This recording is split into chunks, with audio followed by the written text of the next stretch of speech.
मित्रों, शर्मा सर की हिंदी पाठशाला की ओर से मैं आप सबको नमन करता हूं और रोज़ की तरह आज भी मैं एक व्याकरण का एक उपविषय लेता हूं, संज्ञा। संज्ञा इंग्लिश में हमें अंग्रेजी के ग्रामर में नाउन कहते हैं। संज्ञा मतलब नाम। संज्ञा को ही हम नाम बोल सकते हैं, नाउन बोल सकते हैं, लेकिन व्याकरण में संज्ञा शब्द ही लिखा जाता है, नाम को ही संज्ञा कहा जाता है। संज्ञा किसे कहते हैं? संज्ञा मतलब नाम। दुनिया में कोई भी ऐसा चीज़ नहीं है जिसका कोई नाम नहीं है। जिसका कोई नाम भी नहीं है उसका नाम भी बेनाम है। इसलिए संज्ञा मतलब नाम। अगर आप पूछेंगे किसी को आपका नाम क्या है तो उसको पूछ सकते हैं कि आपका संज्ञा क्या है, तो इसका मतलब आपका नाम क्या है। तो दुनिया में तीन चीज़ ही होता है, कोई वस्तु होता है, कोई स्थान होता है या मन भाव होता है। ये तीन चीज़ ही दुनिया में सबका नाम है। संज्ञा किसे कहते हैं? संज्ञा जिस शब्द से किसी वस्तु, प्राणी या किसी भाव के नाम को संज्ञा कहते हैं। जैसे मान लिया जाए कोई व्यक्ति है, मोहन। मोहन एक व्यक्ति का नाम है। नाम हुआ व्यक्ति का नाम, प्राणी का नाम, ये सब संज्ञा कहलाता है। तो दुनिया में जितने भी चीज़ हैं सबका कुछ ना कुछ नाम है और उसी को हम संज्ञा कहते हैं। अर्थात यूँ कह सकते हैं कि संज्ञा उसे कहते हैं जिससे हमें किसी प्राणी का, किसी वस्तु का और या किसी भाव के नाम को हम जानते हैं या नाम बोलते हैं। संज्ञा तीन प्रकार के होते हैं। मान लिया जाए ये गमला है, ये संज्ञा मतलब यहाँ पर संज्ञा है और संज्ञा के गमले में तीन फूल खिला हुआ है।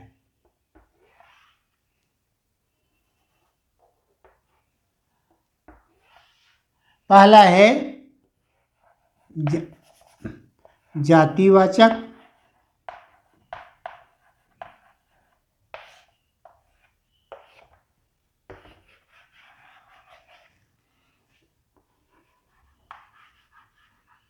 व्यक्तिवाचक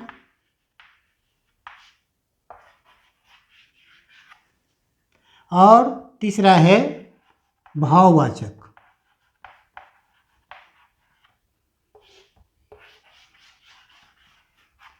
इस संज्ञा के तीन पौधे हैं, तीन फूल खिले हुए हैं। एक फूल का नाम हुआ जातिवाचक, दूसरे फूल का नाम हुआ व्यक्तिवाचक, तीसरे फूल का नाम हुआ भाववाचक। अर्थात यूँ कह सकते हैं कि संज्ञा के तीन भेद होते हैं। संज्ञा के तीन भेद होते हैं। पहला है जातिवाचक। जातिवाचक किसे कहेंगे? जिस नाम से, जिस संज्ञा शब्द से पूरे जाति का बोध होता है। जैसे हम बोला कि लड़का। अब लड़का का दुनिया में जितने भी लड़के हैं सब उसके जाति में हो गया, सबका नाम उसमें आ गया। बच्चा कहने का मतलब दुनिया के बच्चे उसमें आ गए, चाहे उसका कुछ भी नाम हो, लेकिन वह जातिवाचक कहलाएगा। माने पूरे समूह में उसका नाम आ जाएगा। जैसे बोला पेड़ दुनिया में जो भी है सब पेड़ जातिवाचक कहलाएगा। तो बच्चा, लड़का, आदमी, पेड़ आदि जितने भी नाम बोलेंगे हम पूरे जाति का बोध हो जाता है, पूरे ग्रुप का बोध हो जाता है, इसीलिए उसको हम जातिवाचक कहते हैं। दूसरा है व्यक्तिवाचक। व्यक्तिवाचक उसे कहते हैं जिस संज्ञा से किसी विशेष व्यक्ति का नाम, किसी विशेष स्थान का नाम या किसी विशेष भाव का बोध होता है, उसे व्यक्तिवाचक कहते हैं। प्रॉपर नाउन इंग्लिश में बोलते हैं प्रॉपर नाउन। किसी विशेष व्यक्ति का, अब क्लास में सब लड़के बैठे हैं अब हम बोलेंगे कि मोहन खड़े हो जाओ, तो उस क्लास में जो मोहन होगा वही खड़ा होगा, सब खड़ा नहीं होगा, क्योंकि वह विशेष व्यक्ति का नाम है, इसलिए वो खड़ा होगा। इसका मतलब हुआ कि किसी विशेष व्यक्ति का नाम, यहाँ बहुत सारे चीज़ रखे हुए हैं, हम बोला कि एक गिलास पानी ले आओ, तो एक गिलास में ही पानी लाएंगे, दूसरे चीज़ में हम नहीं लाएंगे, तो ये व्यक्तिवाचक हुआ। स्थान का नाम, जैसे भारतवर्ष, अब भारतवर्ष बोलेंगे तो भारतवर्ष तो एक ही है, एक विशेष देश का नाम है, इसीलिए उसको हम व्यक्तिवाचक में डालेंगे। तो व्यक्तिवाचक किसे कहेंगे? जिस संज्ञा से किसी विशेष व्यक्ति या स्थान या किसी भाव के जाना जाता है, उसे कहते हैं व्यक्तिवाचक। तीसरा आता है भाववाचक।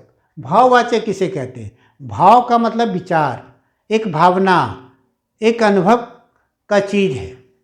जैसे हम आम खाते हैं, आम तो खाते हैं, आम को हम देखते हैं, लेकिन आम में जो मिठास है, मीठापन जो है वह हमें दिखाई नहीं पड़ती, उसको अनुभव करते हैं, महसूस करते हैं। तो जिस संज्ञा से किसी भाव या गुण को जाना जाता है उसे कहते हैं भाववाचक। भाववाचक की विशेषता है कि उसको हम देख नहीं पाते, उसको अनुभव करते हैं, फील करते हैं, महसूस करते हैं, उसे भाववाचक संज्ञा कहते हैं। जैसे बुढ़ापा, बूढ़ा आदमी को देख सकते हैं, लेकिन उसके बुढ़ापे की जो भाव है, जो गुण है, उसको देख नहीं सकते। बुढ़ापे की भाव, उसका गुण हम महसूस करते हैं। बचपना, मिठास, खटास, ये जितनी भी चीज़ है, ये सारे के सारे चीज़ गुण है, और इसी के भाववाचक में उसको हम ले सकते हैं। तो संक्षेप में हम अगर हाईलाइट करें तो हम फिर से बोल रहा हूँ, संज्ञा किसे कहते हैं? किसी वस्तु, व्यक्ति या प्राणी के नाम को हम संज्ञा कहते हैं। संज्ञा के 3 भेद होते हैं, जातिवाचक, व्यक्तिवाचक, भाववाचक। अब जातिवाचक किसे कहेंगे? जिस संज्ञा से पूरे जाति का बोध होता है उसे हम जातिवाचक संज्ञा कहते हैं। जैसे बच्चा, अब दुनिया में जितने बच्चे हैं सब आ जाते हैं। बच्चा चाहे छोटा हो, बड़ा हो, मोटा पतला, जो है गोरा हो, काला हो, सब बच्चा बच्चा ही आ गया। इसका मतलब वह जातिवाचक है। व्यक्तिवाचक, जिससे किसी विशेष व्यक्ति, स्थान या प्राणी का नाम का बोध होता है, उसे व्यक्तिवाचक कहते हैं।